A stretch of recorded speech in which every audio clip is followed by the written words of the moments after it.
PSC tips and ട്രിക്സിലേക്ക് ഏവർക്കും സ്വാഗതം. ഇനി വരാനിരിക്കുന്ന എല്ലാ PSC പരീക്ഷകൾക്കും ഒരു മാർക്ക് ഉറപ്പിക്കാവുന്ന ഒരു ഭാഗമാണ് നമ്മുടെ കേന്ദ്രമന്ത്രിമാരും വകുപ്പുകളും എന്ന് പറയുന്നത്.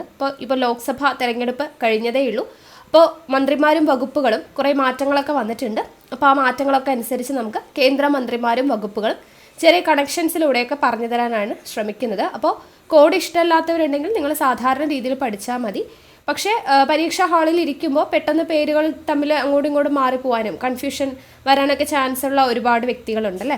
അപ്പോൾ അങ്ങനെയുള്ളവർക്ക് വേണ്ടിയിട്ടാണ്, യൂസ്ഫുൾ ആകാൻ വേണ്ടിയിട്ട് ചെറിയ ചെറിയ കണക്ഷൻസ് നമ്മൾ പറയുന്നുണ്ട്. അപ്പോൾ അത് യൂസ്ഫുൾ ആണ് എന്നുണ്ടെങ്കിൽ താഴെ ഒന്ന് കമൻറ്റ് ചെയ്യുക. ഇഷ്ടമാവുന്നുണ്ടെങ്കിൽ ഇങ്ങനെയുള്ള വീഡിയോസ് ഇനി വേണം എന്നുണ്ടെങ്കിൽ ഒന്ന് കമൻറ്റ് ചെയ്യുക. ഓക്കെ, നമ്മുടെ ക്ലാസ്സും കോഡ്സൊക്കെ ഇഷ്ടമാവുകയാണെങ്കിൽ ഒന്ന് ലൈക്ക് ചെയ്യാനും ഷെയർ ചെയ്യാനും കമൻറ്റ് ചെയ്യാനൊന്നും ആരും മറക്കരുത്.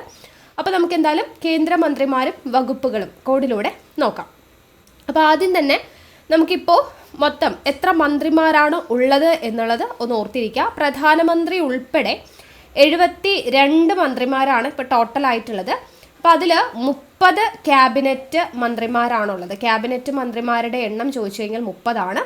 36 സഹമന്ത്രിമാരുണ്ട്. സഹമന്ത്രിമാരുടെ എണ്ണം 36 സ്വതന്ത്ര ചുമതലയുള്ള മന്ത്രിമാർ 5 കേട്ടോ. 5 പേര് സ്വതന്ത്ര ചുമതലയുള്ള മന്ത്രിമാർ 5 പേര്, 36 സഹമന്ത്രി, 30 ക്യാബിനറ്റ് മന്ത്രിമാർ, പ്രധാനമന്ത്രി ഉൾപ്പെടെ അങ്ങനെ ടോട്ടൽ 72 മന്ത്രിമാരാണ് ടോട്ടലായിട്ടുള്ളത്.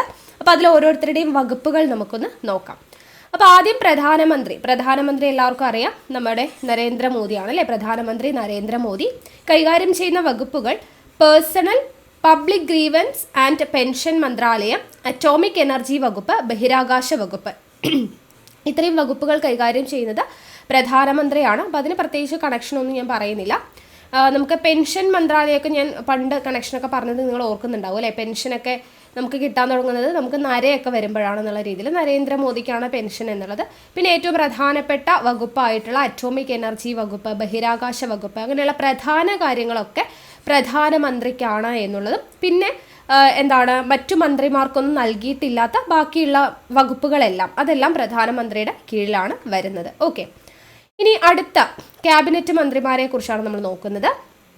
അതിലാദ്യത്തേത് പ്രതിരോധ വകുപ്പ്, ഡിഫൻസ് കൈകാര്യം ചെയ്യുന്നത് രാജ്നാഥ് സിംഗ് ആണ് കേട്ടോ. ശ്രീ രാജ്നാഥ് സിംഗ് ആണ്. അപ്പോൾ ഇത് നമുക്ക് ചെറുതായിട്ടൊന്ന് കണക്ട് ചെയ്യാം. ഒരുപാട് മന്ത്രിമാരുടെ പേരുകൾ ഉള്ളത് കാരണം വകുപ്പുകളൊക്കെ മാറിപ്പോകാൻ ചാൻസ് ഉണ്ട്. അപ്പോൾ പ്രതിരോധവുമായിട്ട് നമുക്ക് രാജ്നാഥിനെ എങ്ങനെ കണക്ട് ചെയ്യാം? ഇപ്പം നമ്മുടെ വീട്ടിൽ എന്തെങ്കിലും പ്രശ്നങ്ങൾ ഉണ്ടായിക്കഴിഞ്ഞാൽ അതിനെ പ്രതിരോധിക്കുന്നത് വീടിൻ്റെ നാഥനായിരിക്കും അല്ലേ. അതുപോലെ രാജ്യത്തിൻ്റെ കാര്യങ്ങളിൽ എന്തെങ്കിലും പ്രശ്നങ്ങൾ വന്നു കഴിഞ്ഞാൽ അതിനെ പ്രതിരോധിച്ച് നിർത്തുന്നത് രാജ്യത്തിൻ്റെ നാഥനാണ് എന്നുള്ള രീതിയിൽ രാജ്നാഥ് സിംഗ് ഓർക്കാലോ. അപ്പോൾ ശ്രീ രാജ്നാഥ് സിംഗ് കൈകാര്യം ചെയ്യുന്നത് പ്രതിരോധ മന്ത്രാലയം. ഓക്കെ, അടുത്തത് ശ്രീ നിതിൻ ജയറാം ഗഡ്കരി കൈകാര്യം ചെയ്യുന്നത് റോഡ് ഗതാഗത ഹൈവേ വകുപ്പാണ്. ഓക്കെ, അപ്പോൾ അത് നമ്മൾ മുൻപ് കുറച്ച് പേരൊക്കെ അതേ വകുപ്പുകൾ തന്നെയാണ് ഉള്ളത്. അപ്പോൾ അതുകൊണ്ട് മാറ്റമില്ല, നമ്മുടെ സെയിം കോഡ് തന്നെ നമുക്ക് യൂസ് ചെയ്യാം. ഗഡ്കരി എന്ന് പറയുമ്പോൾ നമുക്ക് പെട്ടെന്ന് ഗട്ട് എന്ന് പറയുമ്പോൾ ഗട്ടറൊക്കെ ആയിട്ടൊന്ന് കണക്ട് ചെയ്യാം. അപ്പോൾ റോഡ് ഗതാഗതം ഹൈവേ എന്നൊക്കെ പറയുമ്പോൾ നമുക്ക് ഗട്ടറുമായിട്ടൊന്ന് കണക്ട് ചെയ്യാം. അപ്പോൾ നിതിൻ ജയറാം ഗഡ്കരി കൈകാര്യം ചെയ്യുന്നത് റോഡ് ഗതാഗത ഹൈവേ മന്ത്രാലയം. ഓക്കെ അല്ലേ. അടുത്തത് ശ്രീ ശിവരാജ് സിംഗ് ചൗഹാൻ കൈകാര്യം ചെയ്യുന്നത് കൃഷി കർഷക ക്ഷേമ മന്ത്രാലയം, ഗ്രാമവികസന മന്ത്രാലയം. അപ്പോൾ ഇന്നത്തെ നമ്മുടെ എക്കണോമിക്സിൻ്റെ ക്ലാസ് കേട്ടവർക്ക് നമ്മൾ ഈ ഗ്രാമവികസനം, കൃഷി, കർഷക ക്ഷേമം എന്നൊക്കെ പറയുന്ന സമയത്ത് പെട്ടെന്ന് നമുക്ക് നബാർഡ് അല്ലേ. നബാർഡ് എന്ന് പറയുന്ന ബാങ്കിനെ കുറിച്ച് നമ്മൾ പഠിച്ചിട്ടുണ്ടായിരുന്നല്ലോ. നബാർഡുമായി ബന്ധപ്പെട്ട ശിവരാമൻ കമ്മിറ്റി എന്ന് പറഞ്ഞിട്ട് നമ്മൾ പഠിച്ചിട്ടുണ്ടായിരുന്നു അല്ലേ. അപ്പോൾ കൃഷി, കർഷക ക്ഷേമം, ഗ്രാമവികസനം എന്നൊക്കെ പറയുമ്പോൾ നമുക്ക് പെട്ടെന്ന് നബാർഡുമായിട്ടൊന്ന് കണക്ട് ചെയ്യാം. ശിവരാമൻ കമ്മിറ്റി, അപ്പോൾ ശിവരാമൻ കമ്മിറ്റി ശിവരാജ് സിംഗ് ചൗഹാൻ, ചെറിയൊരു കണക്ഷൻ തോന്നുന്നില്ലേ. അപ്പോൾ ആ ഒരു രീതിയിൽ നമുക്കത് കണക്ട് ചെയ്ത് നോക്കാം. ഇന്ന് എക്കണോമിക്സിൻ്റെ ക്ലാസ്സിൽ നമ്മളത് പറഞ്ഞിട്ടുണ്ടായിരുന്നു. അപ്പോൾ അത് വെച്ചിട്ട് നമുക്ക് ചെറുതായിട്ടൊന്ന് കണക്ട് ചെയ്യാം. ഓക്കെ, അടുത്തത് ഡോക്ടർ സുബ്രഹ്മണ്യം ജയശങ്കർ കൈകാര്യം ചെയ്യുന്ന വകുപ്പ് വിദേശകാര്യമാണ്. അപ്പോൾ ഇത് 2 രീതിയിൽ ഞാൻ പറഞ്ഞിട്ടുണ്ടായിരുന്നു, ഓർത്തിരിക്കാൻ വേണ്ടിയിട്ട്. മുൻപ് പറഞ്ഞ കോഡാണ്. ഒന്ന്, നമ്മൾ വിദേശത്തൊക്കെ പോകുന്നത് എന്തിനു വേണ്ടിയിട്ടാണ്? നമ്മൾ ലൈഫിലൊന്ന് ജയിച്ച് കാണാൻ വേണ്ടിയിട്ടാണ് അല്ലേ. പല പ്രശ്നങ്ങളുമായിട്ട് ഇവിടെ നിൽക്കുമ്പോൾ പ്രശ്നങ്ങളൊക്കെ ഉണ്ടാകുമ്പോൾ വിദേശത്ത് പോയിട്ടൊന്ന് നമുക്ക് ജയിച്ച് കാണാൻ വേണ്ടിയിട്ടാണ് നമ്മൾ പോകുന്നത് എന്നുള്ള രീതിയിൽ ജയശങ്കർ ആയിട്ടൊന്ന് കണക്ട് ചെയ്യാം. ഇല്ലെങ്കിൽ ഞാൻ ഓർത്ത് വെച്ചേക്കുന്നത് എൻ്റെ അച്ഛൻ ഹസ്ബൻഡിൻ്റെ അച്ഛൻ സുബ്രഹ്മണ്യൻ എന്നാണ് പേര്. അപ്പോൾ ആളൊരു 20 ഇയേഴ്സോളം വിദേശത്തായിരുന്നു. അപ്പോൾ ആ ഒരു രീതിയിലാണ് ഞാൻ കണക്ട് ചെയ്ത് വെച്ചിരിക്കുന്നത്. അപ്പോൾ നിങ്ങൾക്ക് ഏത് രീതിയിൽ വേണമെങ്കിലും ഓർത്തിരിക്കാം കേട്ടോ. അപ്പോൾ സുബ്രഹ്മണ്യം ജയശങ്കർ, ഡോക്ടർ സുബ്രഹ്മണ്യം ജയശങ്കർ വിദേശകാര്യ മന്ത്രാലയമാണ് കൈകാര്യം ചെയ്യുന്ന വകുപ്പ്. അദ്ദേഹം പ്രത്യേകമായിട്ട് ഓർത്തിരിക്കാൻ ഇമ്പോർട്ടൻ്റ് ആണ്. അടുത്തത് Shri H D Kumaraswamy. Shri H D Kumaraswamy കൈകാര്യം ചെയ്യുന്നത് ഘനവ്യവസായ മന്ത്രാലയവും സ്റ്റീൽ മന്ത്രാലയമാണ് കേട്ടോ. ഘനവ്യവസായ മന്ത്രാലയം എച്ച് ഡി കുമാരസ്വാമിയാണ് ഘനവ്യവസായ മന്ത്രാലയം, സ്റ്റീൽ മന്ത്രാലയം. അപ്പോൾ അത് നിങ്ങൾ ഓർത്തിരിക്കുക. അപ്പോൾ സ്റ്റീൽ എന്ന് പറയുമ്പോൾ ഉരുക്ക് അല്ലേ. അപ്പോൾ എച്ച് ഡി കുമാരസ്വാമി ഘനവ്യവസായ മന്ത്രാലയം, സ്റ്റീൽ മന്ത്രാലയം എന്നുള്ളത് ഓർത്തിരിക്കുക. ദെൻ ശ്രീ ധർമ്മേന്ദ്ര പ്രധാൻ കൈകാര്യം ചെയ്യുന്ന വകുപ്പ് വിദ്യാഭ്യാസ മന്ത്രാലയമാണ്. നമുക്കറിയാം വിദ്യാഭ്യാസം സർവധനാൽ പ്രധാനം എന്ന് നമ്മൾ പറയാറുണ്ട് അല്ലേ. അപ്പോൾ ഏറ്റവും പ്രധാനപ്പെട്ടതാണ് വിദ്യാഭ്യാസം എന്നുള്ള രീതിയിൽ ധർമ്മേന്ദ്ര പ്രധാൻ വിദ്യാഭ്യാസ മന്ത്രാലയം എന്നുള്ളത് ഓർത്തിരിക്കാം. അടുത്തത് ശ്രീ രാജീവ് രഞ്ജൻ സിംഗ് അല്ലെങ്കിൽ ലാലൻ സിംഗ് എന്നും പറയാറുണ്ട് കേട്ടോ. ലാലൻ സിംഗ്, രാജീവ് രഞ്ജൻ സിംഗ് അല്ലെങ്കിൽ ലാലൻ സിംഗ് കൈകാര്യം ചെയ്യുന്നത് പഞ്ചായത്ത് രാജ് മന്ത്രാലയമാണ്. അപ്പോൾ രാജ്, ഇവിടെ ഒരു രാജീവ് ഉണ്ട് അല്ലേ. അപ്പോൾ രാജീവിൽ രാജും രാജൊക്കെ ആയിട്ടൊന്ന് കണക്ട് ചെയ്യുക. പഞ്ചായത്ത് രാജ് മന്ത്രാലയം, അതുപോലെ തന്നെ ഫിഷറീസ്, മൃഗസംരക്ഷണം, ക്ഷീരവികസന മന്ത്രാലയം. ഓക്കെ, അപ്പോൾ അതൊക്കെയാണ് കൈകാര്യം ചെയ്യുന്നത് ശ്രീ രാജീവ് രഞ്ജൻ സിംഗ്. അപ്പോൾ നമുക്ക് ലാലൻ എന്നുണ്ടല്ലേ ഇവിടെ, ലാലൻ. അപ്പോൾ നമുക്കിവിടെ ചെറുതായിട്ടൊന്ന് കണക്ട് ചെയ്യാം. ഈ ഫിഷറീസ് എന്ന് പറയുമ്പോൾ മത്സ്യങ്ങൾ, മൃഗം എന്ന് പറയുമ്പോൾ നമുക്കൊരു പട്ടിക്കുട്ടിയൊക്കെ നമുക്ക് ജസ്റ്റ് ഒന്ന് കണക്ട് ചെയ്യാം അല്ലേ. അപ്പോൾ ഈ മൃഗങ്ങളെയും മത്സ്യങ്ങളെയൊക്കെ വളർത്തുന്ന ഒരാളെ നിങ്ങളൊന്ന് ആലോചിച്ച് നോക്കിക്കുക. ഭയങ്കര ലോല ഹൃദയനായിരിക്കും അല്ലെ, മൃഗങ്ങളോടൊക്കെ ഭയങ്കര സ്നേഹമാണ്. അപ്പോൾ ലോല ഹൃദയനായിരിക്കും എന്നുള്ള രീതിയിൽ ലാലൻ എന്നുള്ള രീതിയിലൊക്കെ ചെറുതായിട്ടൊന്ന് കണക്ട് ചെയ്യാം. ഏത് പേരാണ് ചോദിക്കാന്ന് അറിയില്ല, രണ്ടും ഓർത്തിരിക്കുക കേട്ടോ. അപ്പോൾ ശ്രീ രാജീവ് രഞ്ജൻ സിംഗ് എന്ന് പറയുന്ന ലാലൻ സിംഗ് ആണ് പഞ്ചായത്ത് രാജ് മന്ത്രാലയവും ഫിഷറീസ്, മൃഗസംരക്ഷണം, ക്ഷീരവികസന മന്ത്രാലയം എന്നീ വകുപ്പുകൾ കൈകാര്യം ചെയ്യുന്നത്. അടുത്തത് വീരേന്ദ്രകുമാർ, ഡോക്ടർ വീരേന്ദ്രകുമാർ കൈകാര്യം ചെയ്യുന്ന വകുപ്പ് സാമൂഹ്യനീതി അതുപോലെ തന്നെ ശാക്തീകരണ മന്ത്രാലയം. അപ്പോൾ സാമൂഹ്യനീതി ശാക്തീകരണ മന്ത്രാലയം എന്ന് പറയുമ്പോൾ നമ്മുടെ സമൂഹത്തിൻ്റെ നീതിക്ക് വേണ്ടി പ്രവർത്തിക്കണമെങ്കിൽ ഒരു വീരനായിട്ടുള്ള ആളായിരിക്കണം അല്ലേ. നമ്മൾ ഫിലിമിലൊക്കെ കണ്ടിട്ടുണ്ട്, അത്യാവശ്യം വീരനായിട്ടുള്ള ഒരാളായിരിക്കും സാമൂഹ്യ നീതിക്കൊക്കെ വേണ്ടിയിട്ട് പ്രവർത്തിക്കുക അല്ലേ. അപ്പോൾ വീരേന്ദ്രകുമാർ, ഡോക്ടർ വീരേന്ദ്രകുമാർ, സാമൂഹ്യനീതി ശാക്തീകരണ മന്ത്രാലയം. ഓക്കെ, അടുത്തത് ശ്രീ പ്രഹ്ലാദ് ജോഷി. പ്രഹ്ലാദ് ജോഷി കൈകാര്യം ചെയ്യുന്നത് ഉപഭോക്തൃകാര്യ ഭക്ഷ്യ വിതരണ പൊതുവിതരണ മന്ത്രാലയം, പുതിയതും പുനരുപയോഗിക്കാവുന്നതുമായിട്ടുള്ള ഊർജ മന്ത്രാലയം. അത് മലയാളത്തിലേക്ക് ട്രാൻസ്ലേറ്റ് ചെയ്തതിൻ്റെയാണ് ന്യൂ ആൻഡ് റിന്യൂവബിൾ എനർജി എന്ന് പറയുന്നതാണ് കേട്ടോ. അപ്പോൾ പുനരുപയോഗിക്കാവുന്നതുമായിട്ടുള്ള ഊർജ മന്ത്രാലയം. അപ്പോൾ പ്രഹ്ലാദ് ജോഷി. അപ്പോൾ ഇങ്ങനെ ഓർക്കാം നമുക്ക് എന്താണ് പ്രഹ്ലാദ് എന്ന് പറയുമ്പോൾ ആഹ്ലാദമായിട്ടൊന്ന് കണക്ട് ചെയ്യാം. ഇപ്പം നമുക്ക് നല്ല ഭക്ഷ്യം അല്ലേ, ഇപ്പം നല്ല ഫുഡൊക്കെ കിട്ടുവാണെങ്കിൽ നമുക്ക് ഭയങ്കര ആഹ്ലാദമാണ്. അതുപോലെ തന്നെ ഉപഭോക്തൃകാര്യം, ഇപ്പം നമ്മൾ കടയിലൊക്കെ കൂട്ടിയിട്ട് പോയിട്ട് ആരെങ്കിലുമൊക്കെ നമുക്ക് കൂടുതൽ സാധനങ്ങളൊക്കെ അല്ലേ ഒരുപാട് നമുക്ക് പർച്ചേസിങ്ങിനൊക്കെ കൂട്ടിയിട്ട് പോകാമെന്ന് പറയുമ്പോൾ ഭയങ്കര ഇഷ്ടമാണ്, ആഹ്ലാദമാണ് എന്നുള്ള രീതിയിലൊക്കെ ചെറുതായിട്ടൊന്ന് കണക്ട് ചെയ്യാം. അപ്പോൾ ശ്രീ പ്രഹ്ലാദ് ജോഷി, ഉപഭോക്തൃകാര്യ ഭക്ഷ്യ പൊതുവിതരണ മന്ത്രാലയം. ഓക്കെ, അടുത്തത് ശ്രീ ഗിരിരാജ് സിംഗ്. ശ്രീ ഗിരിരാജ് സിംഗ് കൈകാര്യം ചെയ്യുന്നത് ടെക്സ്റ്റൈൽ മന്ത്രാലയമാണ് കേട്ടോ. ടെക്സ്റ്റൈൽ മന്ത്രാലയം. ശ്രീ ഗിരിരാജ് സിംഗ് കൈകാര്യം ചെയ്യുന്നത് ടെക്സ്റ്റൈൽ മന്ത്രാലയമാണ്, പഠിച്ചു വെച്ചേക്കണം. ശ്രീ ഗിരിരാജ് സിംഗ് കൈകാര്യം ചെയ്യുന്നത് ടെക്സ്റ്റൈൽ മന്ത്രാലയം. അടുത്തത് ശ്രീ ജ്യോതിരാദിത്യ എം സിന്ധ്യ കൈകാര്യം ചെയ്യുന്ന വകുപ്പുകൾ വാർത്താവിനിമയ മന്ത്രാലയവും വടക്കു കിഴക്കൻ മേഖലയുടെ വികസന മന്ത്രാലയം. അപ്പോൾ ഈ കിഴക്ക് ദിക്കിലാണ് ജ്യോതിയൊക്കെ തെളിയുക എന്നുള്ള രീതിയിൽ, നമുക്കിപ്പോൾ സൂര്യൻ ഉദിക്കുന്നത് ജ്യോതി തെളിയുന്നതൊക്കെ കിഴക്ക് വശത്താണ്, കിഴക്കൻ മേഖലയിലാണ് എന്നുള്ള രീതിയിൽ അങ്ങനെ ഒന്ന് ചെറുതായിട്ട് കണക്ട് ചെയ്യുക. അപ്പോൾ വാർത്താവിനിമയ മന്ത്രാലയം, വടക്കു കിഴക്കൻ മേഖലയുടെ വികസന മന്ത്രാലയം ആരാണ്? ജ്യോതിരാദിത്യ എം സിന്ധ്യ. പിന്നെ നമുക്ക് എങ്ങനെ ഓർക്കാം? ജ്യോതി സന്ധ്യയ്ക്കാണ് അല്ലേ കിഴക്ക് എന്നുള്ള രീതിയിലൊക്കെ നമുക്ക് ജസ്റ്റ് ഒന്ന് കണക്ട് ചെയ്യാം. അങ്ങനെ ഓർക്കാൻ വേണ്ടി മാത്രം പറയുകയാണ് കേട്ടോ. അടുത്തത് ശ്രീ ഗജേന്ദ്ര സിംഗ് ഷെഖാവത്ത് കൈകാര്യം ചെയ്യുന്നത് സാംസ്കാരിക മന്ത്രാലയവും ടൂറിസം മന്ത്രാലയവുമാണ് കേട്ടോ. സാംസ്കാരിക മന്ത്രാലയം, ടൂറിസം മന്ത്രാലയം. അപ്പോൾ ഇങ്ങനെ ഓർക്കാം. ഇപ്പം ഗജം എന്ന് പറയുമ്പോൾ എന്താണ്? ആനയാണല്ലേ. അപ്പം നമ്മുടെ ആനയൊക്കെ ഉള്ളതുകൊണ്ടാണ്, ഗജമൊക്കെ ഉള്ളതുകൊണ്ടാണ് നമ്മുടെ കേരളത്തിലോട്ട് ആളുകളൊക്കെ ഭയങ്കര ടൂറിസമൊക്കെ ആയിട്ട് ബന്ധപ്പെട്ട് കൂടുതലും വരുന്നത്, ആനകളൊക്കെ കാണാൻ വേണ്ടിയിട്ടും അങ്ങനെയൊക്കെ നമുക്ക് ചെറുതായിട്ടൊന്ന് കണക്ട് ചെയ്യാം അല്ലേ. സാംസ്കാരികം എന്നൊക്കെ പറയുമ്പോൾ നമ്മുടെ തൃശ്ശൂർ പൂരം, ആനയൊക്കെ ആയിട്ട് ഒരു ചെറിയ കണക്ഷൻ ഉണ്ടല്ലോ. അപ്പോൾ ശ്രീ ഗജേന്ദ്ര സിംഗ് ഷെഖാവത്ത് സാംസ്കാരിക മന്ത്രാലയം, ടൂറിസം മന്ത്രാലയമായിട്ടൊന്ന് കണക്ട് ചെയ്യാനായിട്ട് നോക്കാം.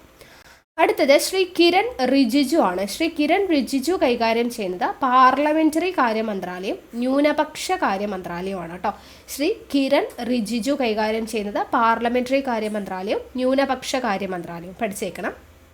അടുത്തത് ശ്രീ മൻസുഖ് എൽ മാണ്ഡവ്യ. മൻസുഖ് മാണ്ഡവ്യ കൈകാര്യം ചെയ്യുന്ന വകുപ്പ് തൊഴിൽ മന്ത്രാലയം, യുവജനകാര്യ കായിക മന്ത്രാലയം. അപ്പോൾ നമുക്കിവിടെ തൊഴിലുമായിട്ടൊന്ന് കണക്ട് ചെയ്യാം, ബാക്കിയുള്ളത് അതിന് പുറകെ കിട്ടിക്കോളും. ഇപ്പം മൻസുഖ് എന്ന് പറയുമ്പോൾ നമുക്ക് പെട്ടെന്ന് നമ്മുടെ മനസ്സിന് നല്ല സുഖം ഉണ്ടാവണമെങ്കിൽ ഇപ്പം നമ്മളെല്ലാവരും PSC പഠിക്കുന്നത് എന്തിനാണ്? നല്ലൊരു തൊഴിൽ ലഭിക്കാനാണല്ലേ. അപ്പോൾ തൊഴിൽ ലഭിച്ചാലാണ് നമ്മുടെ മനസ്സിന് സുഖം ഉണ്ടാവുക. അപ്പോൾ ഈ തൊഴിലിന് വേണ്ടി പ്രയത്നിക്കുന്നത് ആരാ? യുവജനങ്ങളാണ്. യുവജനം എന്ന് പറയുമ്പോൾ തന്നെ നമുക്ക് സ്പോർട്സുമായിട്ട് ചെറുതായിട്ട് കണക്ട് ചെയ്യാലോ. അപ്പോൾ തൊഴിൽ മന്ത്രാലയം, യുവജനകാര്യം, കായിക മന്ത്രാലയം എന്നീ വകുപ്പുകൾ കൈകാര്യം ചെയ്യുന്നത് ശ്രീ മൻസുഖ് മാണ്ഡവ്യയാണ്. ഓക്കെ, അടുത്തത് ശബ്ദത്തിന് ചെറിയ അടപ്പുണ്ട് കേട്ടോ. ഓക്കെ, അടുത്തത് ശ്രീ ചിരാഗ് പാസ്വാൻ കൈകാര്യം ചെയ്യുന്നത് ഭക്ഷ്യ സംസ്കരണ വ്യവസായ മന്ത്രാലയമാണ്. അപ്പോൾ ഭക്ഷ്യ സംസ്കരണം, ഈ സംസ്കരിക്കുക എന്നൊക്കെ പറയുമ്പോൾ നമുക്ക് ചാരമാവുന്ന കാര്യം ഒന്ന് ജസ്റ്റ് ആലോചിക്കില്ല. അപ്പോൾ ചാരം ചിരാഗുമായിട്ടൊന്ന് കണക്ട് ചെയ്യാൻ പറ്റുമോ എന്ന് നോക്കാം. ഓക്കെ, അപ്പോൾ ശ്രീ ചിരാഗ് പാസ്വാൻ ഭക്ഷ്യ സംസ്കരണ വ്യവസായ മന്ത്രാലയം. അടുത്തത് ശ്രീ അമിത്ഷാ പിന്നെ നമുക്ക് കണക്ഷൻ ഒന്നും വേണ്ട. ആഭ്യന്തര മന്ത്രാലയം, സഹകരണ മന്ത്രാലയം കൈകാര്യം ചെയ്യുന്നത് ശ്രീ അമിത്ഷായാണ് അല്ലേ. ആഭ്യന്തര മന്ത്രാലയം, സഹകരണ മന്ത്രാലയം. അടുത്തത് ശ്രീ ജഗത് പ്രകാശ് നഡ്ഡ എന്നാണ് കേട്ടോ. ശ്രീ ജഗത് പ്രകാശ് നഡ്ഡ എന്നാണ്. അപ്പം നമുക്ക് ഇങ്ങനെ ചെറുതായിട്ടൊന്ന് കണക്ട് ചെയ്യാം. അതായത് ആരോഗ്യ കുടുംബക്ഷേമ മന്ത്രാലയം, രാസവള മന്ത്രാലയം, ഇത് രണ്ടും കൈകാര്യം ചെയ്യുന്നത് ശ്രീ ജഗത് പ്രകാശ് നഡ്ഡയാണ്. അപ്പോൾ അത് നമുക്ക് കണക്ട് ചെയ്യാൻ വേണ്ടിയിട്ട് നമുക്ക് ആരോഗ്യമൊക്കെ ഉണ്ടാവണം എന്നുണ്ടെങ്കിൽ നമ്മൾ എന്ത് ചെയ്യണം? നമ്മൾ നടക്കണം എന്നുള്ളത് ആലോചിക്കുക കേട്ടോ. നഡ്ഡ എന്നാണല്ലോ, അപ്പം നടക്കണം. ഓക്കെ, നമ്മൾ നടന്നാലാണ് നമുക്ക് ആരോഗ്യം ഉണ്ടാവുക. അപ്പോൾ ആ ഒരു രീതിയിൽ ശ്രീ ജഗത് പ്രകാശ് നഡ്ഡ ആരോഗ്യ കുടുംബക്ഷേമ മന്ത്രാലയം, രാസവള മന്ത്രാലയം കൂടെ പഠിച്ചു വെച്ചേക്കാം. അടുത്തത് ശ്രീമതി നിർമ്മല സീതാരാമൻ, എല്ലാവർക്കും അറിയാം ധനകാര്യ മന്ത്രാലയം, അതുപോലെ തന്നെ കോർപ്പറേറ്റ് കാര്യ മന്ത്രാലയം കൈകാര്യം ചെയ്യുന്നത് ആരാ? ശ്രീമതി നിർമ്മല സീതാരാമനാണ് കേട്ടോ. ധനകാര്യ മന്ത്രാലയം, കോർപ്പറേറ്റ് കാര്യ മന്ത്രാലയം. അടുത്തത് ശ്രീ മനോഹർ ലാൽ കൈകാര്യം ചെയ്യുന്നത് നഗരകാര്യ മന്ത്രാലയവും വൈദ്യുതി മന്ത്രാലയവും കൈകാര്യം ചെയ്യുന്നത് ശ്രീ മനോഹർ ലാലാണ്. ഭവന നഗരകാര്യ മന്ത്രാലയം, വൈദ്യുതി മന്ത്രാലയം കൈകാര്യം ചെയ്യുന്നത് മനോഹർ ലാലാണ്. അപ്പോൾ നമുക്ക് എന്താണ്, നമ്മുടെ ഭവനം മനോഹരമായാൽ നമ്മുടെ നഗരം മനോഹരമായാലും നമ്മൾ പറയില്ല, നമ്മുടെ വീട് ആദ്യം നന്നാക്കുക, അപ്പോൾ നഗരമൊക്കെ താനെ നന്നായിക്കോളും എന്ന് നമ്മൾ പറയാറുണ്ട് അല്ലേ. അപ്പോൾ ഭവനം മനോഹരമാക്കുക, അത് കഴിഞ്ഞ് നഗരം മനോഹരമാക്കുക. അപ്പോൾ ആ ഒരു മനോഹരത്തിൽ നിന്ന് നമുക്ക് ഭവന നഗരകാര്യ മന്ത്രാലയം, വൈദ്യുതി മന്ത്രാലയം, ശ്രീ മനോഹർ ലാൽ എന്നുള്ളത് ഓർത്തിരിക്കാം. അടുത്തത് ശ്രീ പീയൂഷ് ഗോയൽ കൈകാര്യം ചെയ്യുന്നത് വാണിജ്യ വ്യവസായ മന്ത്രാലയമാണ് കേട്ടോ. അപ്പോൾ വാണിജ്യ വ്യവസായ മന്ത്രാലയം നമുക്ക് ഗോയൽ എന്ന് പറയുമ്പോൾ നമുക്ക് റോയലുമായിട്ട് ജസ്റ്റ് ഒന്ന് കണക്ട് ചെയ്യാലോ. ഈ വാണിജ്യ വ്യവസായം ഒക്കെ കൈകാര്യം ചെയ്യുന്നവർ, വ്യവസായികളൊക്കെ ഭയങ്കര റോയൽ സ്റ്റൈലിലാണ് ജീവിക്കുന്നത് എന്നുള്ള രീതിയിൽ, ഒരു റോയൽ ലൈഫാണ് ലീഡ് ചെയ്യുന്നത് എന്നുള്ള രീതിയിലൊക്കെ ജസ്റ്റ് ഒന്ന് കണക്ട് ചെയ്യുക. അപ്പോൾ ശ്രീ പീയൂഷ് ഗോയൽ, ഓക്കെ, വാണിജ്യ വ്യവസായ മന്ത്രാലയം കിട്ടിയല്ലോ.